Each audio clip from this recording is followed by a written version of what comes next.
स्वागत है आप सभी का हमारे YouTube चैनल जनहित स्किल्ड में। आज हम CSS के बारे में जानेंगे। CSS क्या होता है, CSS के अंदर क्या क्या लगा रहता है, CSS को क्यों लगाया जाता है और इसमें जो हमारा RAMU लगा रहता है उसको ऑन करने का क्या प्रोसेस है, ऑफ करने का क्या प्रोसेस है और हमें किन किन सेफ्टियों का ध्यान रखना चाहिए, तो वो सारी चीज़ें हम इस वीडियो में कवर करेंगे। दोस्तों ये हमारा जो लगे हुए हैं यहाँ पे 3 CSS लगे हैं। एक ये लगा हुआ है हमारा पूरा CSS, एक इधर हो गया और एक वो लास्ट में। 3 इस तरह से हमारे CSS लगे हुए हैं। इस पर उंगली मारनी जरा, हट तो नहीं गया है, ठीक है। तो ये हमारे CSS लगे हुए हैं। CSS की फुल फॉर्म बताओ आप, प्रतीकपाल आप आगे आओ। क्या है CSS की full form? Compact sub station. Sub station या सेकेंडरी सब स्टेशन भी बोल सकते हैं भाई। ये क्या सेकेंडरी है हमारा, फर्स्ट हमारा कहाँ है? हाँ, तो इसको कॉम्पैक्ट क्या है, ये हमारा पूरी तरह से एक बंद है, कवर है। और ये क्या है, हमेशा खुले एरिया में, ठीक है। ऐसा नहीं किसी चार दीवारी के अंदर हमने इसको लगाया। इसको क्या है, ओपन एरिया में हमेशा लगाया जाता है, इसलिए इसको बोलते हैं कॉम्पैक्ट सब स्टेशन। एक तरह का सब स्टेशन है। एक हमारे सब स्टेशन होते हैं जैसे हमारा LT पैनल या जो वहाँ पे जो ESS बना हुआ है, तो वो क्या चार दीवारी के अंदर होते हैं, तो वो भी सब स्टेशन है। लेकिन ये है कॉम्पैक्ट, इसके अंदर बंदा नहीं रह सकता। इसमें सिर्फ अंदर क्या क्या लगा हुआ है वो सारी चीज़ें हम देखेंगे। दूसरा, जब भी हमें इसे ओपन करना है तो इसमें क्या है, इधर का हम दरवाज़ा ये RMU की तरफ का, या इधर हमारा ये LT सेक्शन लिखा है और ये लिखा RMU सेक्शन। जब भी दरवाज़ा खोलना है तो जिधर RMU सेक्शन या LT सेक्शन लिखा है यही डोर खोलना है, ना कि इसमें ये बाकी के इधर साइड के। अगर आपने किसी और डोर को जैसे ही आप ओपन करेंगे तो इसमें हमारे जो ट्रांसफार्मर की सप्लाई चालू है तो हमारा ट्रांसफार्मर क्या होगा, ऑफ हो जाएगा। क्यों ऑफ हो जाएगा, किसी को पता क्या रीजन है ऑफ होने का? सर उसमें सेफ्टी लगी हुई है। कौन सी सेफ्टी लगी है? सर उसमें ये तो मुझे कंफर्म नहीं है, लेकिन उसमें सेफ्टी लगी हुई है ताकि हम उसमें जो वो वाला डोर खोलेंगे, गलती से कोई डोर खोल दे तो उसको मतलब नुकसान पहुँच सकता है। इसमें क्या है, जैसे इस डोर को हम खोलेंगे तो इधर हमारा RMU लगा है, जैसे यहाँ पे लिखा है RMU सेक्शन, और इधर हमारा ये LT का सेक्शन है। तो इधर का हम कोई भी डोर खोलेंगे तो हमारा जो है ट्रांसफार्मर ऑफ नहीं होगा। लेकिन उधर के बाकी इसमें 3 तरफ के डोर हैं, अगर कोई भी हम दरवाज़ा खोलेंगे तो हमारा जो है ट्रांसफार्मर जो RMU से ऑफ हो जाएगा। उसका रीज़न ये है कि उसमें डोर में एक यहाँ पे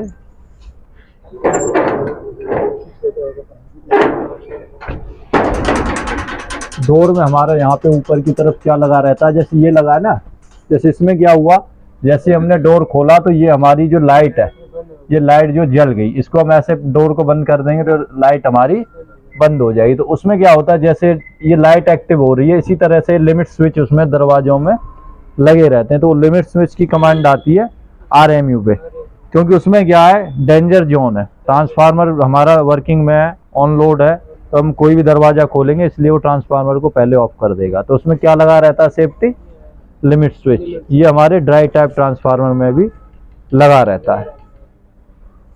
तो आइए अभी जानते हैं हम इसके बारे में। ये हमारा लगा है RMU, ठीक है। तो इसमें हमारे कितने ब्रेकर है, कोई बता सकता है कितने पार्ट है ये? सर ये 3 ब्रेकर है।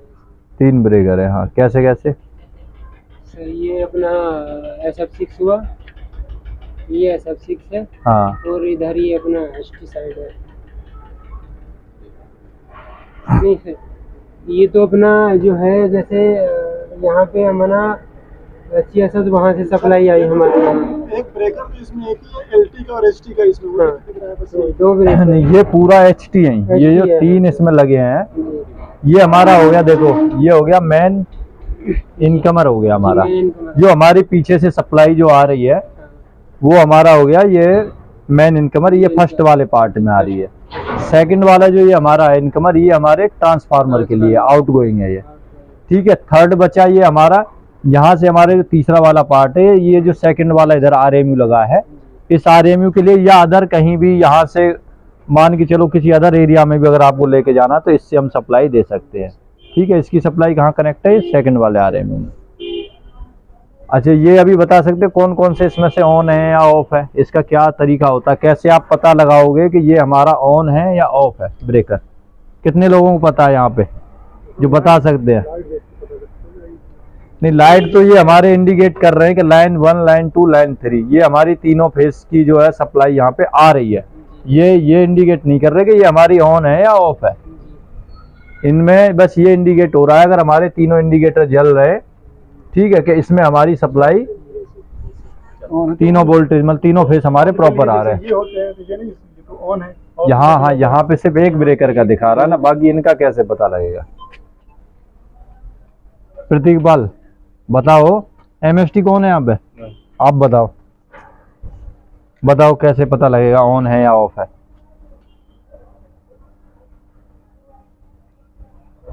बता सकता है कोई? कितने साल से काम कर रहे हो आप? 4-5 साल हो चुकी है, लेकिन अभी ये नहीं पता। ये और ये जो है ना, क्या होता है जब ऑन होते हैं तो ये सीधे में होते हैं। हाँ, इधर एक बार धर्मवीर पास में ले आओ। और जब ऑफ होता है तो ये ऐसे हो जाता है, ट्रायंगल में बन जाता है, मतलब ऐसे बन जाता है ना। इसका वो हैंडल कहाँ है? हैंडल है कहीं पे? ये उसको खोलने के बाद हैंडल आपको निकलता है ना, क्या कुछ नहीं नहीं, हैंडल इसमें था कहीं। उधर वाले में से निकाल लो एक बार, किसी में रखा होगा। देखो इसमें, देखो सबसे पहले ये क्या हमारा, ये हमारा हो गया इनकमर 1।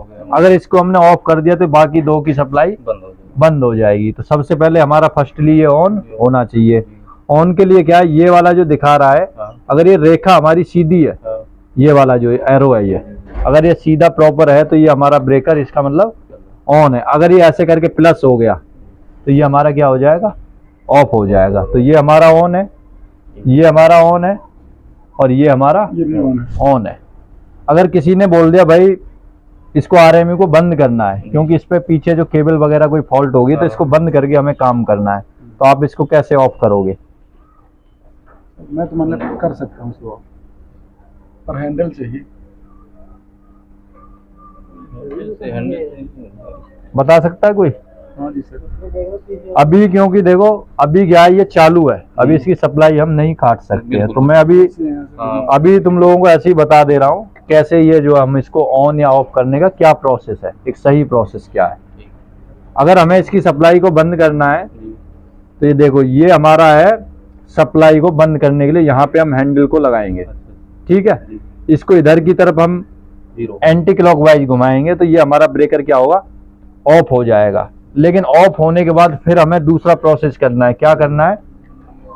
देखो ये हैंडल है, इसमें 2 सिरे, ये अर्थिंग के लिए है और ये वाला ब्रेकर को ऑन या ऑफ करने के लिए। तो इसको हम यहाँ पे लगाएंगे, ठीक है, ऐसे करके लग गया। इसको हम बैक कर देंगे, ऐसे करके एक बार इसको घुमा देंगे तो ये हमारी क्या होगी? ब्रेकर ऑफ हो जाएगा। उसके बाद हम क्या करेंगे? ब्रेकर को ऑफ करने के बाद ये दूसरे सिरे से यहाँ से हम लगाएंगे अर्थिंग वाले में, इसमें। उसके बाद हम ये अर्थिंग की तरफ इसको जोड़ देंगे तो ये अर्थिंग वाला, यहाँ ये वाला ऐसे करके कनेक्ट हो जाएगा अर्थिंग के साथ। जब हम इसको अर्थिंग कर देंगे तो यहाँ अर्थिंग दिखाएगा, ठीक है। अब किसी ने बोला भाई ब्रेकर को ऑन करना है, तो ऑन करने के लिए क्या करोगे? फिर वही माने घुमाना पड़ेगा। कैसे? क्या घुमाओगे? पहले क्या घुमाओगे प्रतीक बात? सर पहले हम इसको यहाँ पे लगाएंगे और इसको अर्थिंग को हटा देंगे। पहले अर्थिंग को हटाएंगे, ठीक है, और उसके बाद ऑन करेंगे। ब्रेकर को ऑन कर देंगे। ये गलती नहीं करनी है कि अर्थिंग आपने हटाई नहीं और सीधा चालू कर दिए। हाँ। दूसरा, अर्थ क्यों करते हैं हम इसको, लाइन को? एक क्वेश्चन ये भी है कि भाई हम अर्थिंग की जरूरत क्यों पड़ती है? हमने जब ब्रेकर की सप्लाई काट दी, हमें पीछे केबल पे काम करना है, तो हम अर्थिंग क्यों करते हैं? सप्लाई तो उसकी कट गई, करंट ना मारने के लिए। नहीं सप्लाई तो उसकी कट हो गई, लेकिन हम अर्थिंग क्यों लगा रहे हैं? अगर अर्थिंग ना लगाएं तो क्या हो सकता है? कहीं से करंट आ सकता है, जो कैसे आ जाएगा कहीं से भी? जब ब्रेकर हमारा ऑफ हो गया ये, तो दूसरी तरफ से कैसे आ जाएगा? सर इसमें कुछ जैसे हम ब्रेकर ऑफ करते हैं, हाँ, तो उसमें जो है हमारा जो करंट है वो रह जाता है। कैसे रह जाता है करंट? वही मैं जानना चाह रहा हूँ। कोई बता सकता है एकदम सटीक जवाब इसका? सटीक तो नहीं बता सकते हैं सर। कैसे रह जाता है करंट? वही तो मैं कह रहा हूँ, जो हमने स्विच। डीसी करंट कुछ होता है क्या? नहीं, डीसी नहीं होता, ये एसी करंट है, इसमें डीसी तो कुछ होगा ही नहीं। तो सर इसमें थोड़ा करंट रह जाता है, इसलिए जो हम अर्थिंग को टच करते हैं उसकी तरह उसकी मदद से जो हमारा जो करंट है वो नीचे चला जाता है, इसलिए। नहीं, अर्थिंग से तो मैं समझ गया, अर्थिंग होगी तो ब्रेकर हमारा ऑन भी नहीं होगा। अर्थिंग कनेक्ट है तो हम ब्रेकर को ऑन करेंगे तो ऑन भी नहीं होगा। सर दूसरा कारण लेकिन हम अर्थिंग क्यों करते हैं? अर्थिंग हम इसके लिए ये इसलिए करते हैं, अगर हम जैसे हमने अर्थिंग नहीं किया तो तब तक ये ओपन नहीं होगा। ये तो हो गया, चलो ये ओपन नहीं होगा, ठीक है। और तो यहाँ हमें केबल पे काम करना है तो उसके लिए अर्थिंग जब हम लगा देंगे उसके बाद ही ये वाला ये कवर ओपन ये ओपन होगा। ये तो हमने इसलिए किया ना कि अर्थिंग करके ही बंदा इसको करे, लेकिन अर्थिंग क्यों करते हैं मेरा क्वेश्चन ये है, सिर्फ ढक्कन को खोलने के लिए?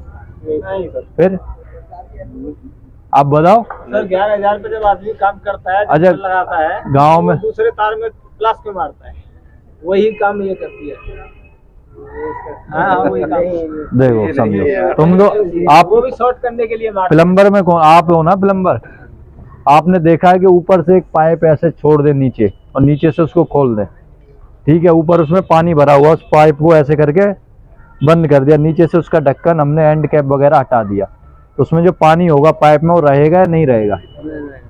नहीं रहेगा ना। एक पाइप हमारा जमीन में कर डला है, उसके अंदर हमने इधर से पानी दिया और दूसरी तरफ पानी निकलना है, हमने दूसरी तरफ का उसका जो एंड कैप वगैरह उसको हटा दिया, तो पाइप में पानी जमीन वाले में रह जाएगा, निकल जाएगा पूरा, और वो ऊपर से जो आ रहा है नीचे की तरफ खाली हो जाएगा ना। तो ऐसे ही इलेक्ट्रिसिटी में भी यही सिस्टम रहता है। जो हमारी जैसे गांव में तुमने देखा होंगे 11,000 की या 33,000 की सप्लाई आती है, तो उसमें क्या है, करंट नहीं होता लाइट काटने के बाद, लेकिन इसमें क्या होता है, हवाई करंट रह जाता है। क्या रह जाता है? कुछ करंट रह जाता है लाइट काटने के बाद भी। इसलिए हमेशा जो HT सप्लाई होती है उसको हमेशा अर्थिंग करके ही काम किया जाता है। वही मैं बता रहा था, हवाई करंट ही नहीं, ठीक है। ये हमारे तीनों इंडिकेटर हैं। एक बार और पास में ले आओ इधर। एक हमारा ये कौन सी कंपनी का मेक का लगा है ब्रेकर? कौन सा? ये कौन सी मेक, क्या है इसकी कंपनी का नाम क्या है? ये लगा है हमारा ABB कंपनी का, ठीक है। ये सब लोगों को पता होना चाहिए भाई कौन सी कंपनी का है। दूसरा, हमें ऑन करने के लिए एक चीज का और ध्यान रखना है कि इसमें क्या है, ये हमारा SF6 है। SF6 क्या है? सल्फर हेक्सा फ्लोराइड एक गैस होती है। ये गैस ऑपरेटेड जो हमारा ब्रेकर है, क्योंकि इसमें ये गैस नहीं होगी तो ये हमारा ब्रेकर को अगर हम ऑन या ऑफ करेंगे तो हमें कोई रिस्क हो सकता है। तो इसमें हमेशा ये वाली जो देखो सुई दिख रही है, ये जो है गैस की ही कैपेसिटी वो बता रही है, लेवल गैस का हमारा कितना है। तो ये हमेशा क्या है, ये जो ग्रीन लेवल है इस पे होना चाहिए, तभी इसको हम या ऑन या ऑफ कर सकते हैं। अगर इससे लेवल हमारा रेड पे आ जाता है, उस कंडीशन में अगर हम इसको ऑन करेंगे तो इसके कॉन्टेक्टर जल सकते हैं, और जो इसको ऑन करेगा उसे भी ऑन या ऑफ करेगा तो उसे भी एक दुर्घटना हो सकती है। तो इस चीज का भी हमें विशेष ध्यान रखना है, ठीक है। क्या क्या चीजें याद रखनी है? अर्थिंग का और ये दो चीजों का ऑन ऑफ करते समय। इसके बाद ये हमारे ट्रांसफार्मर के लगे हुए हैं, WTI लगी है, ये OTI लगी है। ये जो इसमें क्या बैक साइड में ट्रांसफार्मर लगा है, 1250 kVA का हो सकता है, 1600 का हो सकता है, तो वो रेटिंग देखनी पड़ेगी भाई कितने kVA का ये लगा हुआ है। तो ये दोनों उसके लिए WTI वाटर टेम्परेचर इंडिकेटर है, और ये OTI मतलब ऑयल टेम्परेचर इंडिकेटर है। तो उनके ये शो करता है भाई कितना इस पे टेम्परेचर चल रहा है। तो ये ट्रांसफार्मर की जब ट्रेनिंग देंगे उसमें सारी चीजें बताएंगे, ठीक है। उसके बाद जब हमारी यहाँ से क्या ये वाले ब्रेकर से हमारी जब सप्लाई ट्रांसफार्मर में जाएगी, तो ट्रांसफार्मर ऑन होने के बाद हमारी ये हमारी LT साइड का आइसोलेटर है। क्या है ये? आइसोलेटर है। आइसोलेटर क्या मतलब, एक तरह से ये हमारा ACB ब्रेकर है, ठीक है। ये इसके बाद हमारी सप्लाई जाएगी HT पैनल में। ये हमारा एम्पियर मीटर लगा है, ये है मल्टी फंक्शन मीटर है।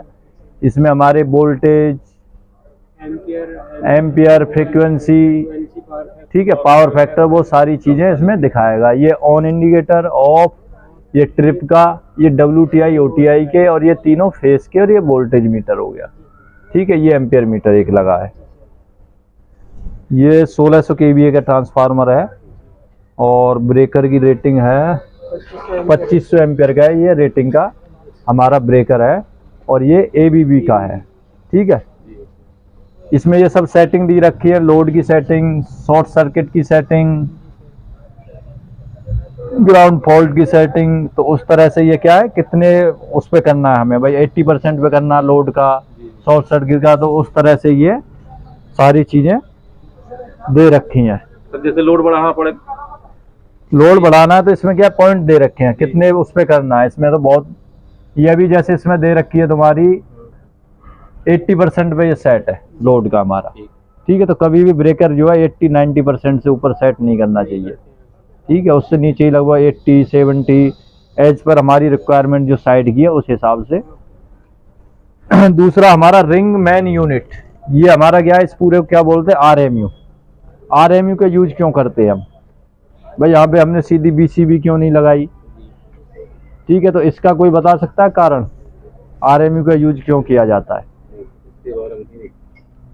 ये लगभग जो ये वाली जो साइड है जिसपे अभी ये लगे आरएमयू, यहाँ टोटल 24 मतलब इस तरह के सीएसएस जो है 24 लगे हुए हैं यहाँ पे, ठीक है। तो ये क्या बड़ी साइड है, 105 एकड़ में साइड है। यहाँ पे डीजी कैसे लगे हैं, डीजी भी हमारे एचटी लगे हैं। आरएमयू का एक सबसे बड़ा फायदा होता है कि जैसे यहाँ पे हमारी एक तरफ से सप्लाई इन हो रही है और एक तरफ से आउट हो रही है, ठीक है। यहाँ से दूसरे आरएमयू में, दूसरे से तीसरे में, अगर हमारी कोई बीच में कोई केबल फॉल्ट हो जाती है तो हम उस केबल को, हमें उस टाइम में जो रिपेयर करना है हमें केबल को, तो हम दूसरी रिंग से इस रिंग को सप्लाई दे सकते हैं और उस वाली को दूसरी से, और हम आसानी से केबल पे काम कर सकते हैं। तो हमारी कहीं की भी सप्लाई जो है ब्रेक नहीं होगी। किसी भी आरएमयू के बीच में अगर कोई केबल फॉल्ट हो जाती है, जैसे यहाँ आपने देखा भी होगा, तो कभी भी सप्लाई कहीं की ब्रेक नहीं होती। एक तो ये आरएमयू का फायदा होता है। दूसरा आरएमयू का एक और फायदा होता है, जो बड़ी साइड होती है, अगर हमारी ये केबल हम ईएसएस से, जो वहां से केबल आ रही है लगभग यहाँ तक है 1.5 किलोमीटर का एरिया है। अगर 1.5 किलोमीटर की यहाँ के लिए कितनी केबल आ रही है, 1 से 2 केबल आ रही है एचटी की। अगर उन्हीं को हम एलटी में लाते, 1.5 किलोमीटर की केबल अगर वहां से डाल के यहाँ अगर हम एलटी में लाते, तो कम से कम 2 केबल की जगह 10 से 15 केबल आती। 10 केबल हो सकती थी, 12, 14, 15 एज पर रिक्वायरमेंट। तो एक तो केबल की कॉस्टिंग हमारी बढ़ जाती। दूसरे हमारे वोल्टेज ड्रॉप होते, 1.5 किलोमीटर तक अगर एलटी केबल यहाँ तक आती, तो इसलिए हम आरएमयू का यूज करते हैं। जो वहाँ पर भी बड़ी साइड होती है तो वहाँ पे आपको आरएमयू का यूज मिलेगा, ठीक है दोस्तों। इस तरह की, एक बार इधर देखो सारे दोस्तों, इस तरह की नॉलेजेबल वीडियो देखने के लिए हमारे YouTube चैनल के साथ बने रहें। और जिन बच्चों ने ITI डिप्लोमा या बीटेक करने के बाद जॉब नहीं है और फैसिलिटी या मेंटेनेंस लाइन में जॉब करना चाहते हैं, तो हमारा 1 मंथ का टेक्निकल कोर्स है, आप उस कोर्स को ज्वाइन कर सकते हैं। अधिक जानकारी के लिए डिस्क्रिप्शन पे दिए गए नंबरों पे कॉल कर सकते हैं। अगर वीडियो अच्छी लगे तो लाइक, कमेंट और चैनल को सब्सक्राइब जरूर करें। धन्यवाद।